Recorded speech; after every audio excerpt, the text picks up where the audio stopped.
Hello and welcome. Hi, I'm Jane McCarthy, Director of Outreach and Engagement for the UCLA School of the Arts and Architecture.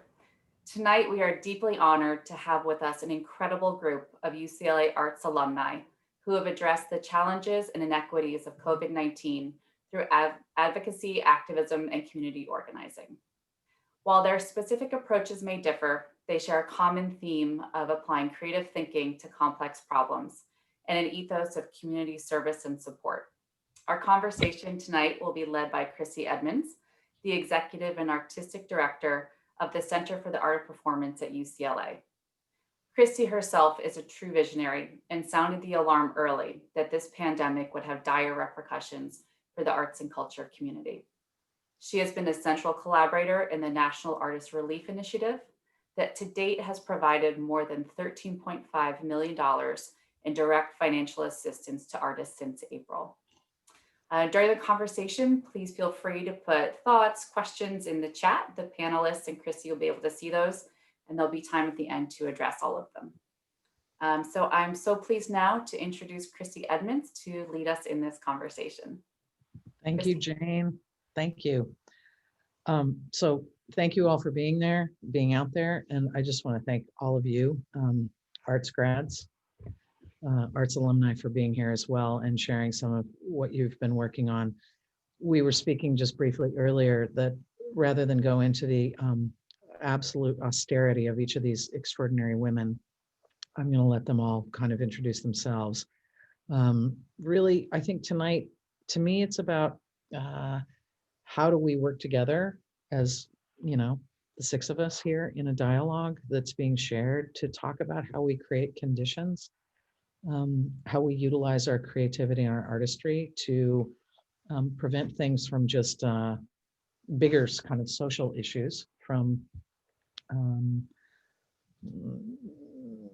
being too complicated for us to take an action or to address them. And each of these women have astonishing stories.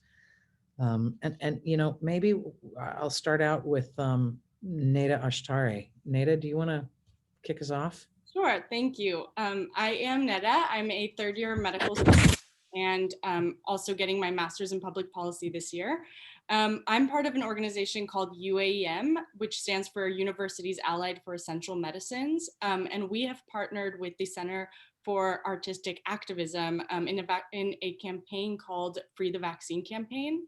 And essentially what we believe is that because we fund drug development, vaccine development, treatment development through our taxpayer dollars, then we shouldn't have to pay twice. We shouldn't have to pay through our taxes and then again at the pharmacy. And so what we're advocating for is when there is a vaccine, and inevitably there will be one soon, we think that it should be accessible by everyone and guaranteed that everyone in every country will have access. And so what we're doing is taking a creative approach to doing activism. And that really is something that COVID requires because we can't be boots on the ground protesting with signs at this point, or it would be very ineffective. So we are, working with different forms of media and trying to see how we can still do activism in this very important time around COVID treatment and vaccines. So Neda, just before we move on, whoops, sorry for that sound effect. You graduated in 2016, right? Yes. And you're working now on 2 massive next degrees. Yes. In public policy and in medicine. Yes. Yeah. So are you still painting? Medical school wasn't very conducive to creativity. There is a lot of memorization but I do still, when I have free time, I don't have a lot of free time, but I do still try to do art because it is, the one thing that you can really lean into when things are rough. Yeah. So I'm going to return to you on that. Christina Wong, you are practicing your performance making like at lightning speed in all kinds of ways, and it's led you through a bunch of tributaries, and you graduated in 2000 in the year 2000. Yes. Millennial. 20 years ago. Y2K didn't take you down. So tell us about what you're up to right now. So hi, folks. I'm Christina Wong. I am in my home in Koreatown. I'm a little winded because I just did a show in Vermont and Connecticut, yet I am in Koreatown, Los Angeles right now. I do a show. I had a show. I still have it. It's still playing this week. It's called Kristina Wong for Public Office. And it was a show about how I ran for public office. I ran for neighborhood council.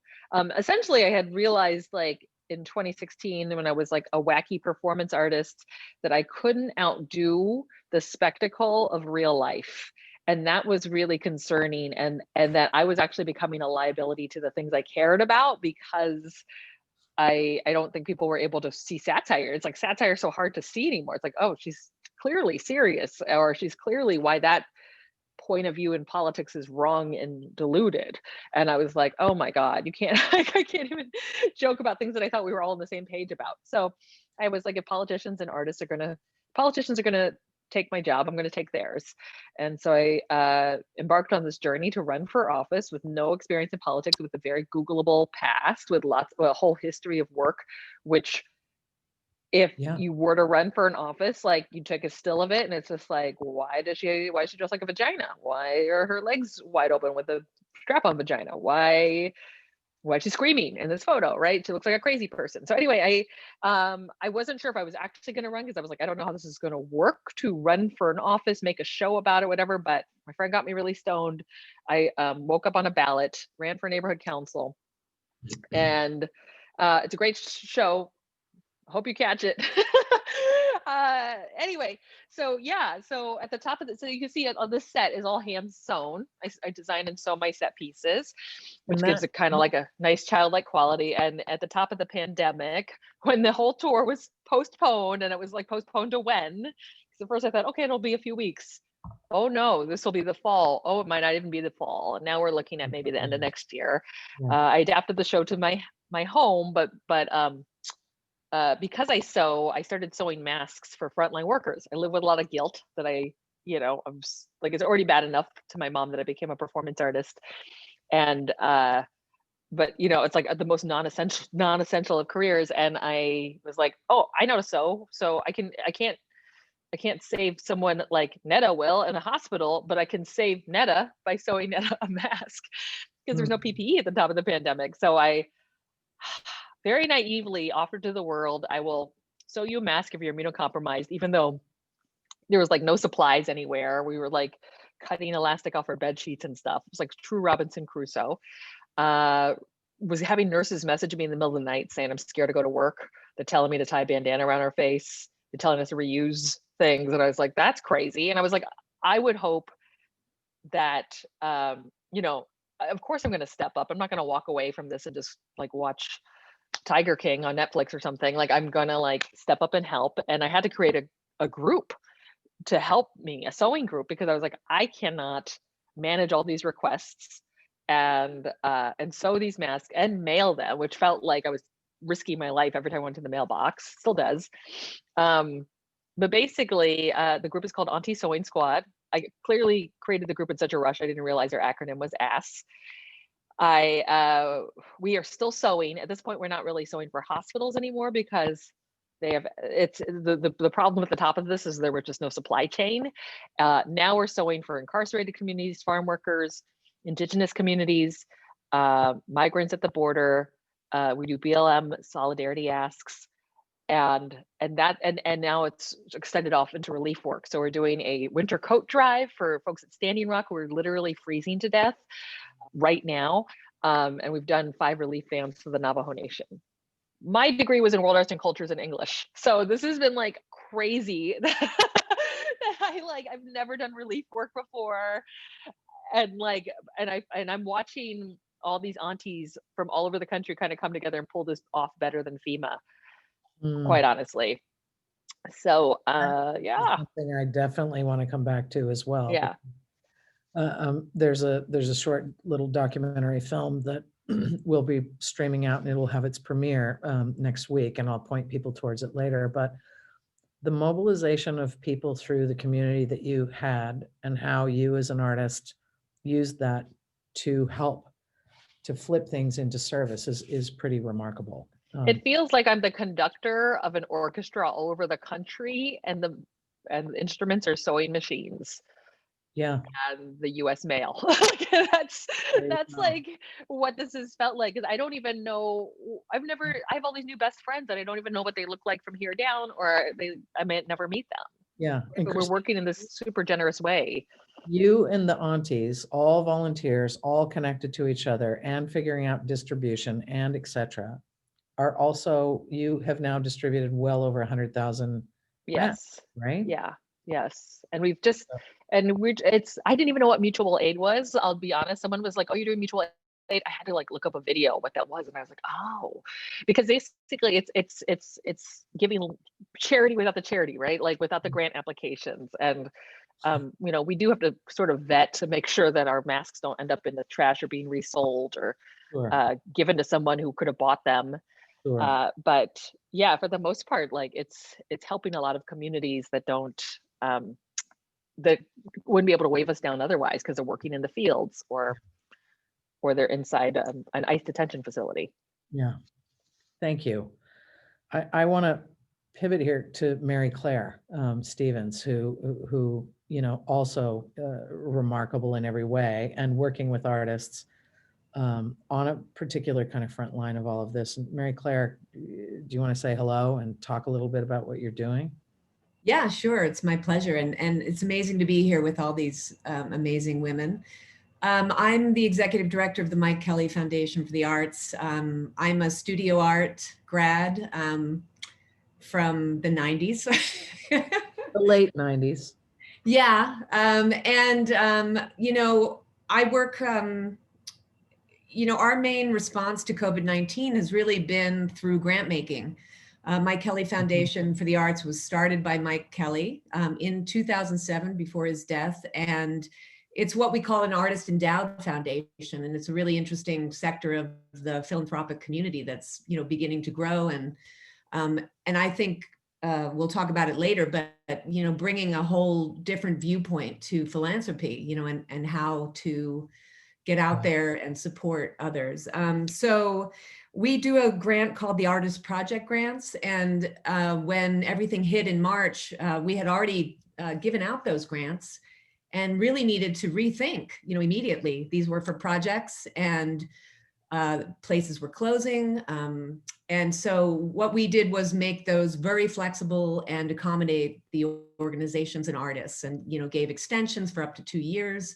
And we're really working on a case-by-case basis. We have a wonderful grants manager, Rochelle Gomez, who's working with each of these organizations.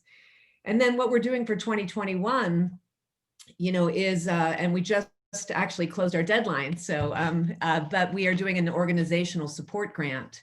And what we did was have conversations with organizations, and these are unrestricted grants that are really just to help support these amazing organizations that are supporting artists in turn. And then on top of that, further, we joined some relief efforts for individual artists. So one is called artistrelief.org. It's a national effort. I have to look down because there's a number of initial organizations that started this. The Academy of American Poets, Artadia, Creative Capital, the Foundation for Contemporary Arts in New York, MAP Fund, the National Young Arts Foundation, and the United States Artists, plus a whole array of artist endowed foundations, including Mike Kelley Foundation.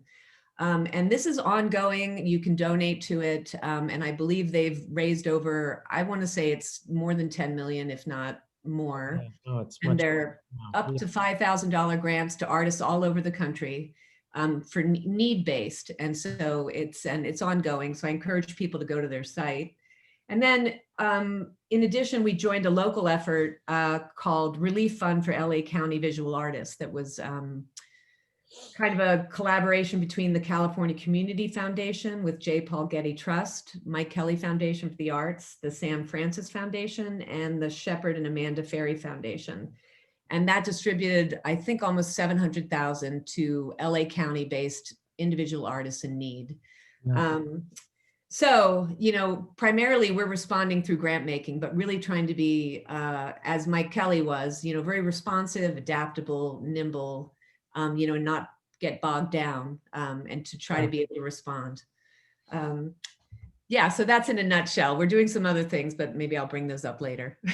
And I want you to, especially around the influence that artist-led, artist-driven foundations are having on philanthropy. I mean, you are all artists, but you're all working in different kind of journeys, and we're going to resume to what those journeys are looking like in the current moment. But it's staggering when you look at least in my world, 90% of performance artists are absolutely, there is no income there.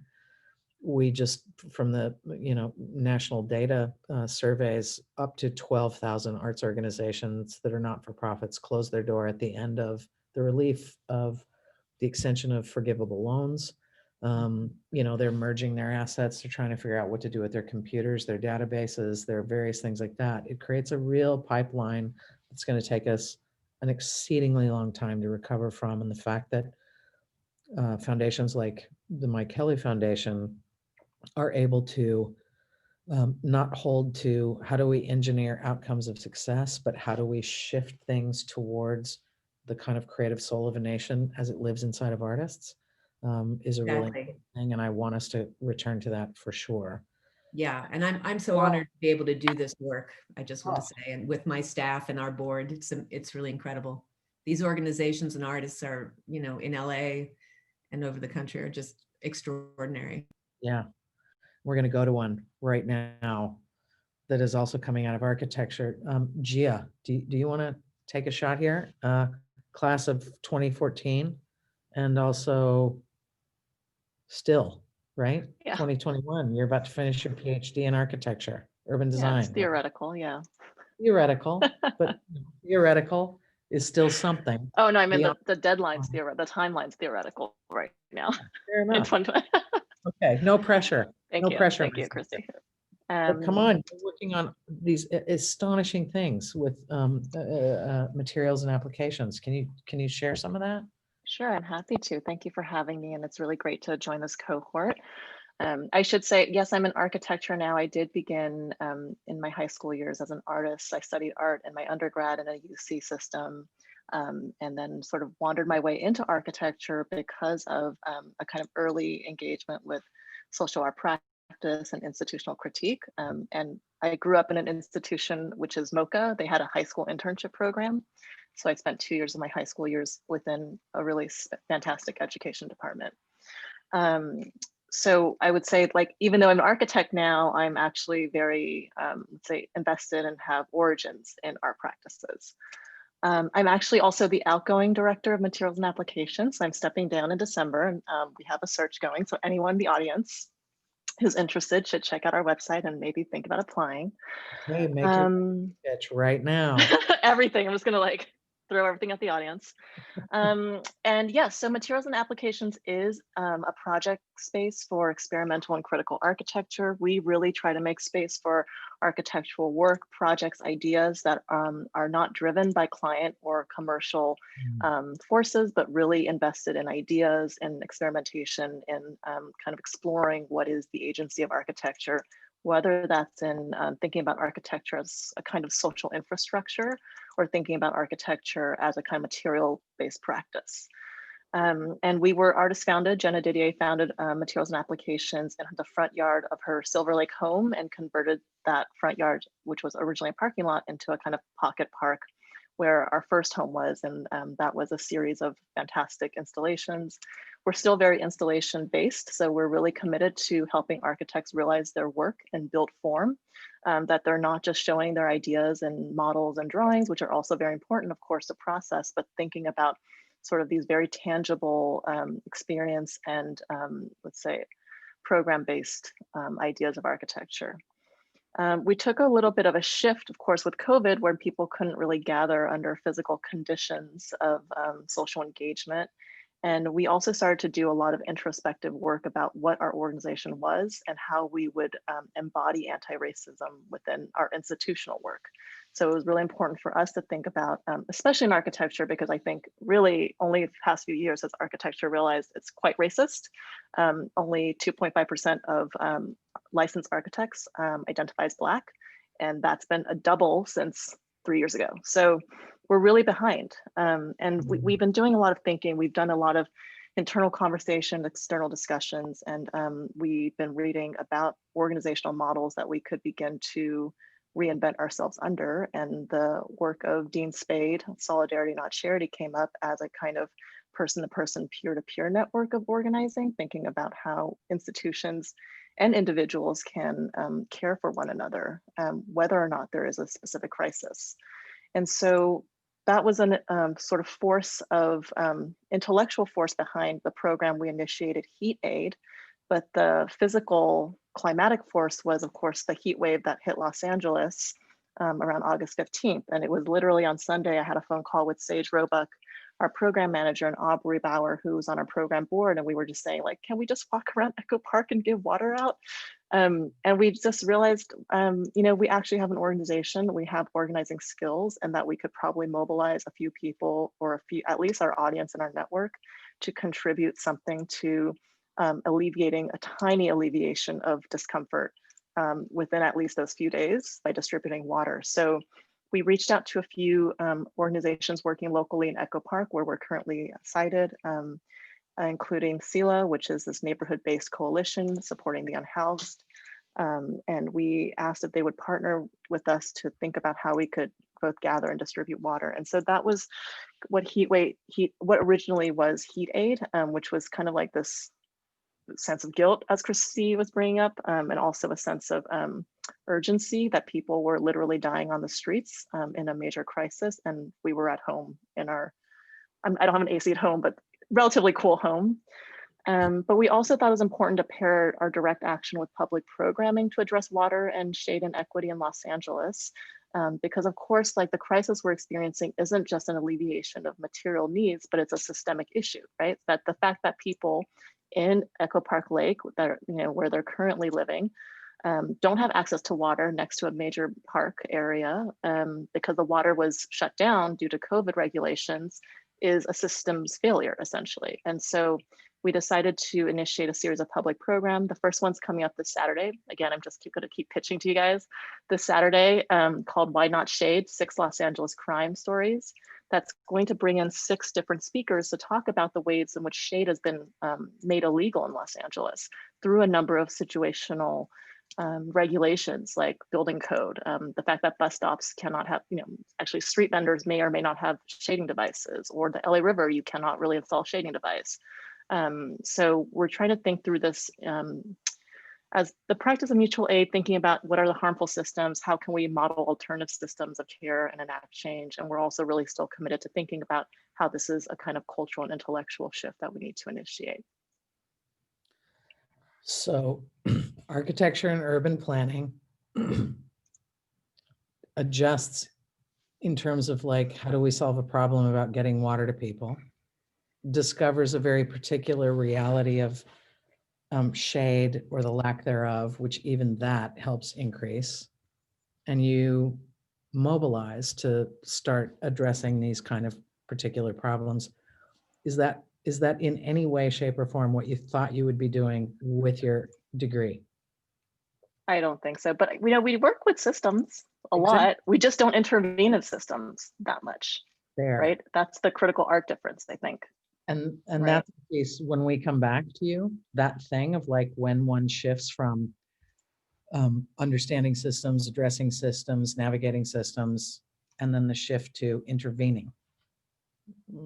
That takes definitely some creativity, which all of us will talk about. So Analia, could you pick it up from here? Yeah, Being class of 2005.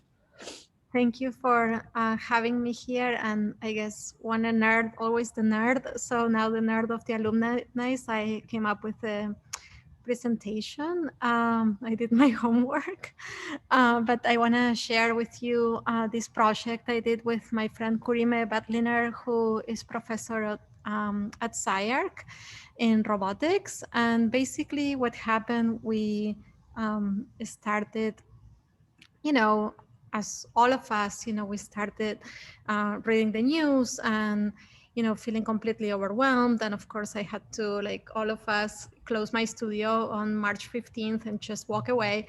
And I decided to make the phone call from my studio because for a moment, even though it was an empty studio, it was even weird to leave your house, right? So even if I had the space, I wouldn't come to work, even if I was by myself. So we started talking, and then we said, well, how can we help? And he, as a professor of robotics, had a lot of know-how in terms of 3D printing and so on. And I have a laser cutter at my studio. So I want to share this very quick presentation I did. It's about Shield 19.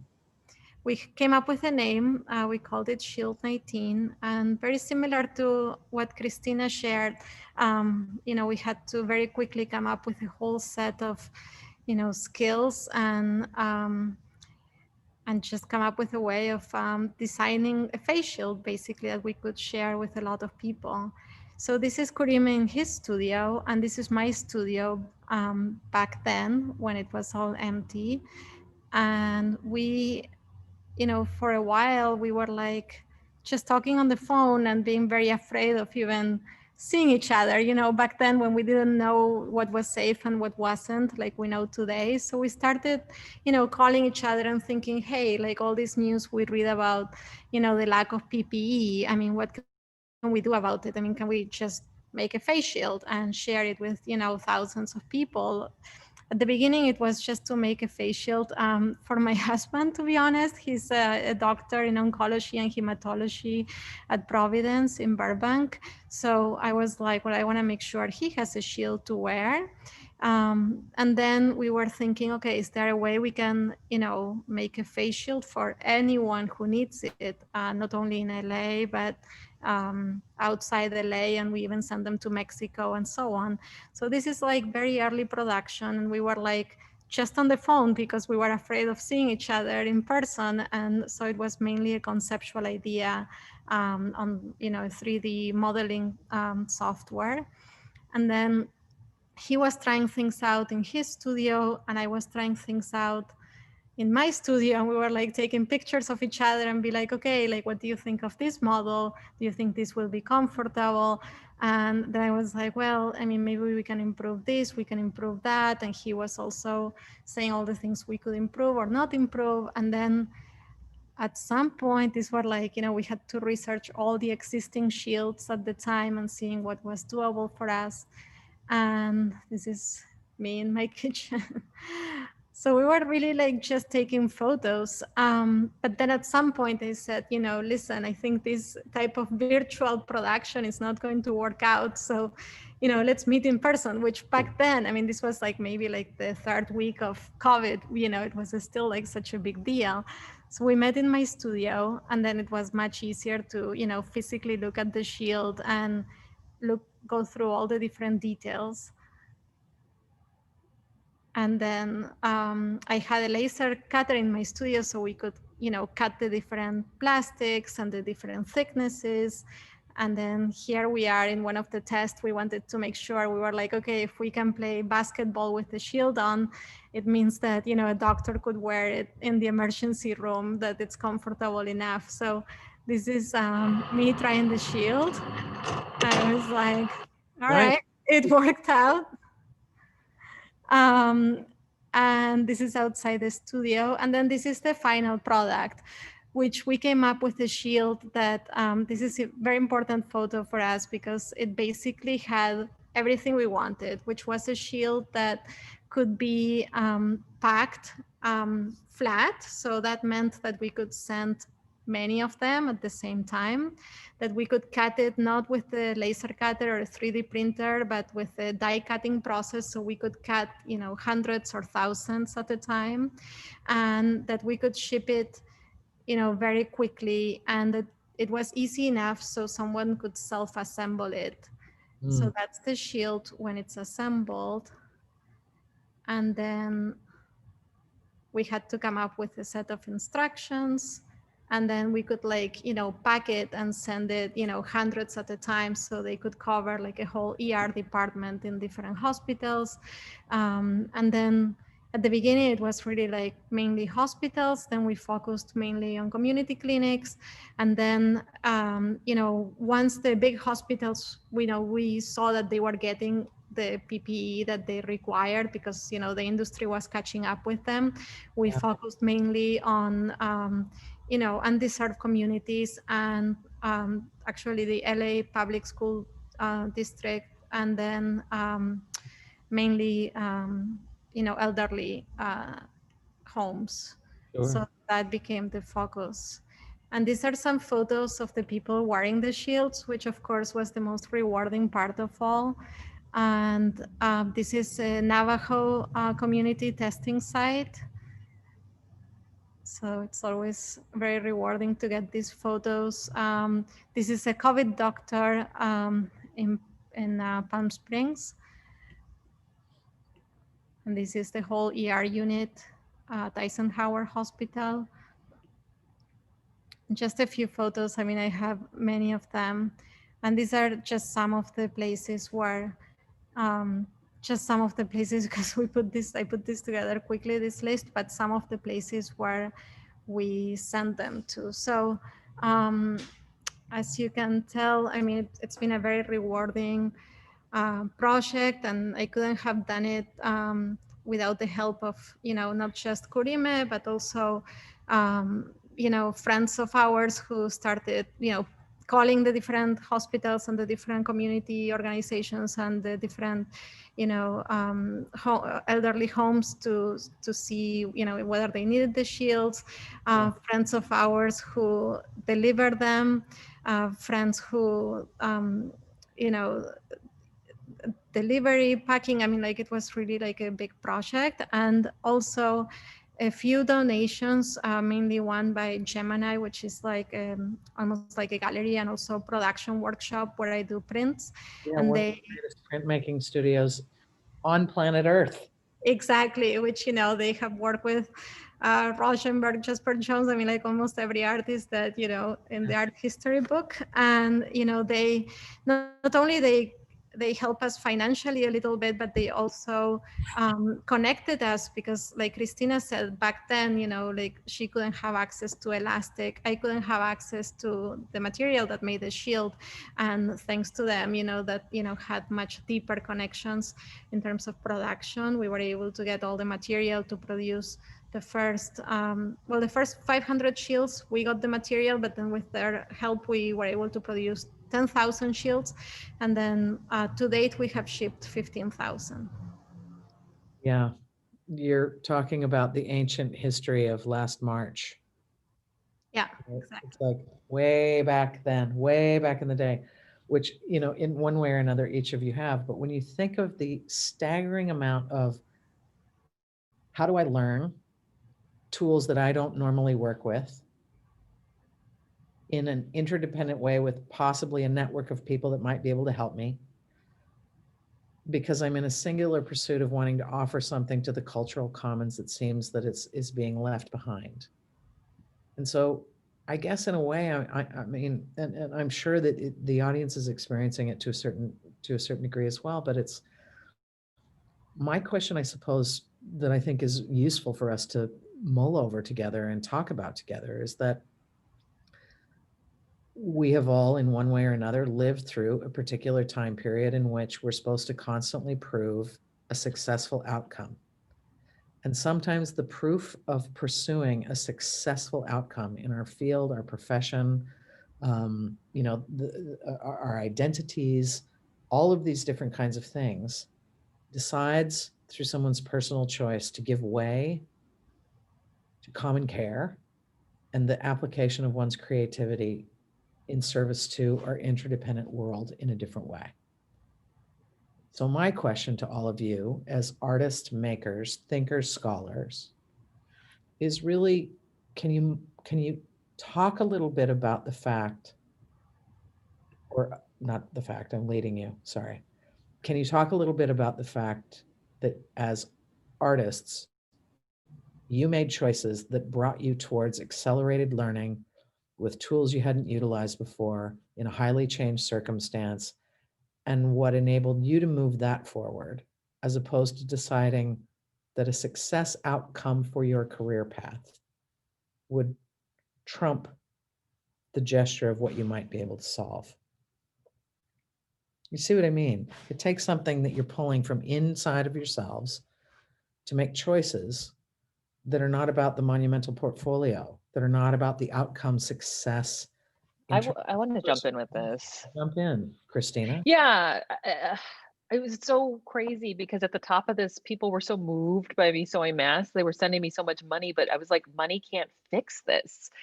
In every other situation, money could fix this, but like money is not going to, like this is a labor issue, right? Like when now maybe money can fix it in that we can just buy cheap stuff from China and put it on people who need it, like buy masks. But it was like people were like so desperate. They were like, I can come by, I can pay more. And I'm like, I'm not taking any of this money, so it doesn't matter.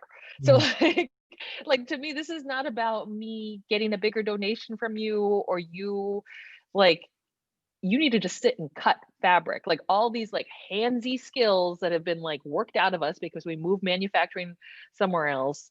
Like it's that, or you need to provide care for our aunties because they're going to burn out. And I've had many discussions, what I call them my curbside discussions with aunties, where we're like, someone had their mom sewing and they were just like, I think she's going to burn out soon. And I was like really panicking. And so we had to create this care system in place where you can't sew, you can't cut, you can't do a post office trip, you're going to buy someone a pizza. Like and it's not that we're food insecure. It's just, you need to show us that if we're accountable to this community, you're going to be accountable to our health. And it was a very different ecosystem. And it's still, money is not even the biggest issue with this. It's still labor, morale, organizing a remote factory, getting materials in a pandemic, and somewhere at the end of the chain, money. Like capital, we need capital, but for this particular crazy situation, this was a situation where you can't wait. Yeah, all the markers of success that we like weigh whatever on, just out the window. Didn't matter. Yeah. You know, it's interesting, Neda, because you're working on free the vaccine for COVID-19. And there's going to be a part where billions of investment and on and on and on are in the hyper competition to try and generate this thing, this elusive thing. But that's not the same as how does one plan for the way in which we leave evidence of care by saying it must be free and achievable to be dispersed once we get to that point for all of humanity. I mean, would that not be the first time in human history where inequity was being suppressed profoundly in service to this thing? And how does one mobilize and prepare and create the networks of engagement that say we have to care beyond our own immediate, we have to care in our ultimate interdependence? You know, that is a really hard thing of convincing people. And I think we've, seen Christy, who denied there being COVID, and then after 7 days in the ICU came out and said, this is real and don't get it and take it seriously. But you would hope that humans are capable of empathy where they don't need to actually experience something themselves. And I think everybody who's involved with the activism that we do has that kind of empathy. And it would be the first time that any medication or treatment was available to everybody in the world, because typically when you manufacture vaccines, you don't set up any kind of mechanism of production in low or lower middle income countries because there's no profits to be made. And in addition, you file patents there so that their manufacturers can't even make the vaccine, because you worry of parallel trade. So you worry that they're going to send it to America. But I mean, that's just an excuse. That's not a real concern. And so I think that, we have people in 29 countries across the world who are part of this campaign who have responded in this moment. And I think what's so special about it is this is the moment. This is the moment. I mean, I feel like, I hear people who have been around for a while saying this is, where you can step in and say, we want something different. And I think people are really, maybe it has to do with everybody being at home and actually for the first time hearing what's going on in other people's lives. Maybe that's somehow increasing our sense of empathy. But I am really, happy about how many people have been involved and are speaking for people who can't necessarily speak for themselves. Yeah. How about others of you? I want to talk a little bit because I feel like even though this is of course a very special circumstance, and we're all kind of shocked and out of our comfort zones, but there is such a long tradition of artists giving and participating in charity events, and I think that's something that I learned early on. And at the beginning, it was it's kind of like the best thing that can happen to you when you're a young artist and you get asked a work to donate for thousands of different causes. I mean, to clinics and art organizations and so on. And then, later on, now that it's been like 15 years since I finished my master's, it becomes more serious and the impact can be bigger. And I think I'm very touched also to be in the panel with Mary Clare, because I feel like, Mike Kelley has been such an example. And I remember these professors that we have in LA and in art schools in LA, like they're like this incredible artist. And when Mike died, I mean, he wasn't my professor, but I know students of his, and they were so touched, and it was really like a major disaster. I mean, I get emotional even though I never met him in person, but it was really like, like I remember this site, all the students came up, to honor, and everyone, I mean, we all been touched by his work in a very deep way. And then in my case, one of my professors who passed away recently, John Baldessari, and he was my mentor. I mean, his tradition of giving, and he was of course professor at Cal Arts, but I met him as a professor at UCLA. I mean, his tradition of giving and the impact, again, he's leaving is huge. And now, it's interesting because John left the foundation under his name too, and I'm part of it, and we're hoping that the impact will be similar to what Mike Kelley is doing. And anyway, I think this was just another chance where artists could step it up and do what we normally do with the tools that we have on a date. Like in my studio we could like do all types of things, including now I know 15,000 shields that I can make that happen with a friend, whatever. But in a way it's really part of what we can do. And I always hope that making art has a tikkun olam aspect to it, and I think that's part of if anything it can keep the practice in a healthy, more motivated place. Yeah. Thank you for that. Gia. Yeah, I just wanted to, because your question baffled me, because it was quite difficult to think about, in a way it was phrased as, how did you manage to discard success and put yourself into a position of service? The pressure of it, as is common. Rough reframing. Yes. Yeah, and I think it really was, it triggered a thought, which is that, and hearing everyone speak right now, which is that I think that, maybe it's more a question of like, what are the forms of labor? What are the forms of artistic labor that are not being recognized as those moments of success and moments of actual work? And what are the ones that are being validated? Because for us, this has been a huge part of the questions about architecture, is that we consistently validate the architect as a figure of genius. But then there's all of these forms of labor, which is, this is where the feminist thought is really important, right? But speaking of all the women, is that there's this culture of care, repair, and maintenance that is labor, that right now is produced by artists in the space here.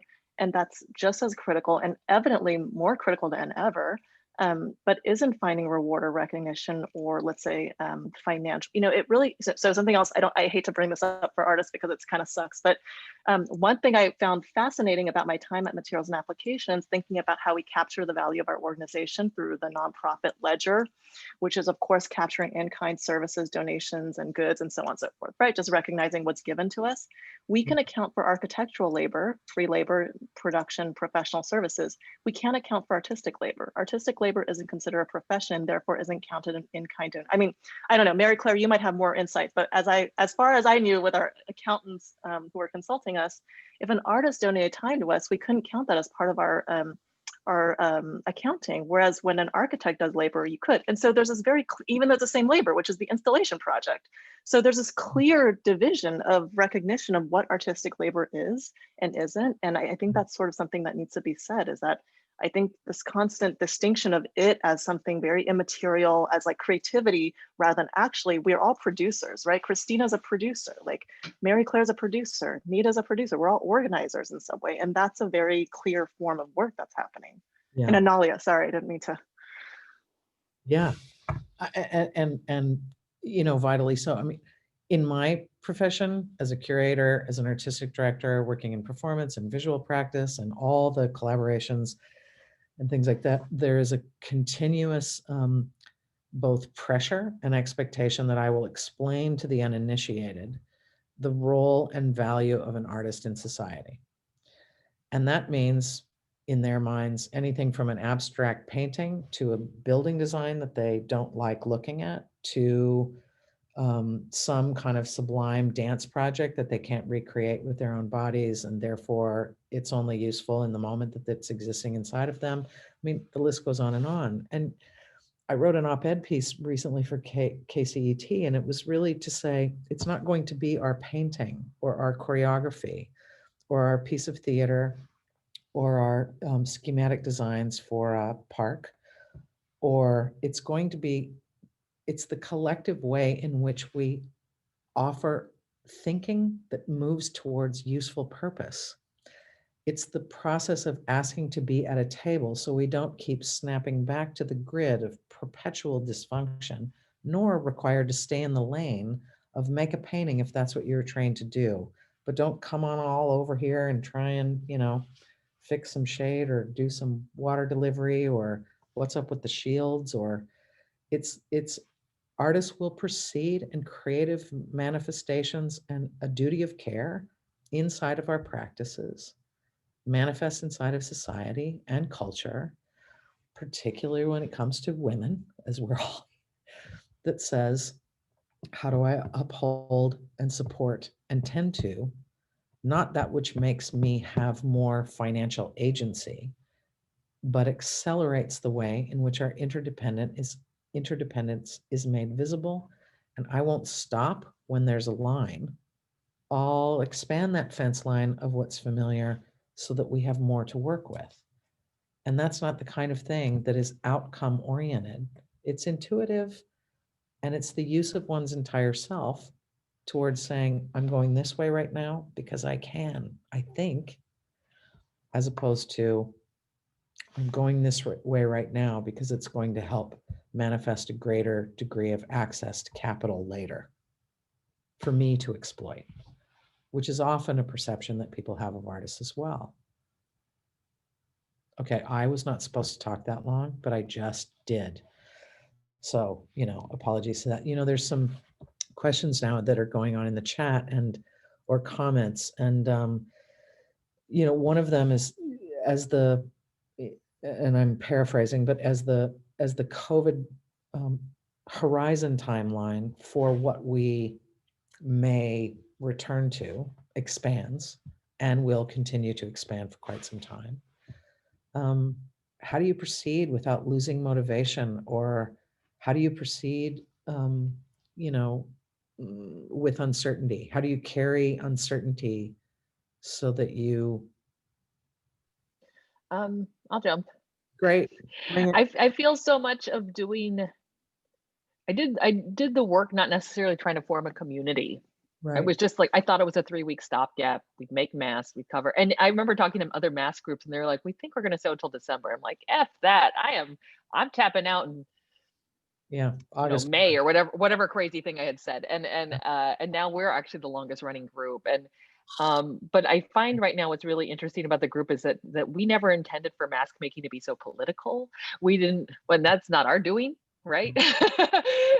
But it feels like with every mask we sew for a community that has bared the brunt of structural racism across America's history, that is what we're doing. And we become like quite angry at the federal government and also just the response at this. But we've also become just such a network and a caring, supportive community. And we do what's called rage sowing, which is like a lot of the aunties are drawn to this because they don't know what else to do. And it's the only thing that, it's sort of why I jumped into it, was like, I have control of the situation. I can save you. Also a mask, like that sort of small naive thought now 7 months later is this. And so so hundreds of aunties who've never met each other in person are like, we talk a lot about the election. We talk a lot about what we're going to do after November, should things, you know, and whatever way it goes for us. And, you know, I think there's still work to be done because we'll still be in the pandemic. But I do think that in this work, beyond just like, here's a mask, I sewed it for you, I'm invisible. It's that we are visible to each other as mostly women of color, volunteering and sharing out of the generous spirit with each other this time. So I think there has been a comfort in that we found. So as you shift from the sprint reality to the endurance marathon, your motivation doesn't flag because you have built something with each other. Do any of you also feel that way? Like with Shield 19? Is it, you described a little bit of like the impact of seeing what you worked clearly at lightning speed to manifest on the faces of a human being. It's kind of like the love of a stranger comes back to you, maybe. Yeah, I mean, we, it was so quick how we reacted and how we did everything. I mean, like we had to set up, the whole operation, and I'm still shipping them out. To be honest, not with the same urgency that I did at the, when we started, mainly because now most places are catching up, and you can get those shields, they are commercially available, but we're still sending them to more undeserved communities. And we're also ready to go, like in case we are expecting the big second wave. I mean, I hope it doesn't happen, but we're ready to go in that, like we have all the know-how. We have, we can basically make another 10,000 shields in like a week or two. So we are, all ready to go. And, that's kind of, it's good to know that we can do it if the need happens. Yeah.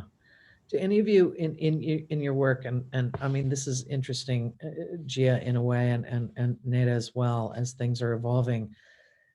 Do you have any small stories of like, what are some of the most touching or surprising thank you things you've received? Or is thank you even part of what even clicks on your radar? Gia? Thank you. Wow, that's a hard question. I mean, yes, we've gotten a lot of things. I mean, I guess, yes, of course. I mean, I always feel like we should be saying thank you to everyone else who's been giving us the water and the donations. But when they gave us some donations, it was always with the thank you that we were doing the work, which was remarkable. And I have to be honest, we aren't doing all the work. We're collecting the water, but we're working with service orgs that are really doing so much of the heavy lifting. So that didn't answer your question, but we have heard many thank yous. Neda? So actually, I don't think so, because typically we're protesting, and when you protest, you don't get a lot of thank you coming your way. No, not many. We're not disrupting the hell out of my complacency. Yeah, exactly. I'd really like to send you something. Yeah.